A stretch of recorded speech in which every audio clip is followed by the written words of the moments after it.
Bengal health commission ने नया दिशा निर्देश जारी किया है प्राइवेट हॉस्पिटल्स में। आपको बताएं कि प्राइवेट हॉस्पिटल्स में अक्सर देखा जाता था कि पेशेंट की मृत्यु होने के बाद उनके शव को कई घंटों या कई दिनों तक हॉस्पिटल में ही रखा जाता था क्योंकि बिल क्लियर नहीं हो पाता था। लेकिन अब जो है हेल्थ कमीशन ने जो नई दिशा निर्देश जारी की है उसमें साफ तौर पर यह कहा गया है कि अब प्राइवेट हॉस्पिटल को 5 घंटे के अंदर में ही परिजनों को जो शव है वो सौंपना होगा। हालांकि हमने कई बार ऐसा देखा है कि अस्पताल में हंगामा खड़ा हो जाता था क्योंकि अगर बिल क्लियर नहीं होता था तब तक हॉस्पिटल उस शव को परिजन को नहीं सौंपते थे, जिस कारण से परिजन के द्वारा हंगामा भी किया जाता था। अब ये जो नया दिशा निर्देश जारी किया गया है उसमें ये भी कहा गया है कि अगर कोई भी प्राइवेट हॉस्पिटल इस नियम को नहीं पालन करेगा तो उसका जो लाइसेंस है उसे भी रद्द किया जा सकता है।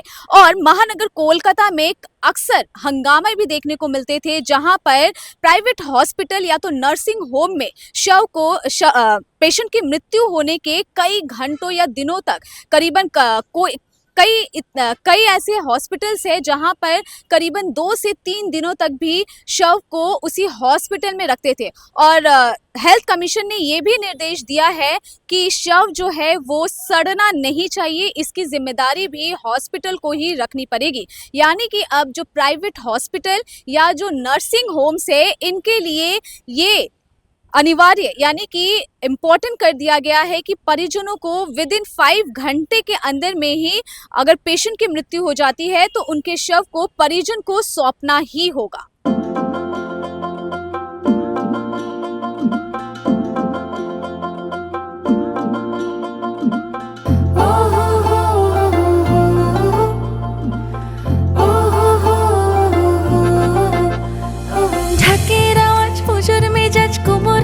ফিরে তোমার আমার সেজে ওঠার সময় এলো ফিরে অষ্টমী আর প্যান্ডেলে হোক নতুন নতুন সাজ শহর জুড়ে মনের মতো ঢাকের আওয়াজ আছে পুজো আমার তোমার নানা রঙের সেজে ওঠা শপিং মানে সবার প্রিয় বাজার কলকাতা পুজো পুজো আবেশ মানে বাজার কলকাতা সেজে ওঠা শহর মানে বাজার কলকাতা পুজো পুজো আবেশ মানে বাজার কলকাতা সেজে ওঠা শহর মানে বাজার কলকাতা পুজোর ফ্যাশন মানে বাজার কলকাতা।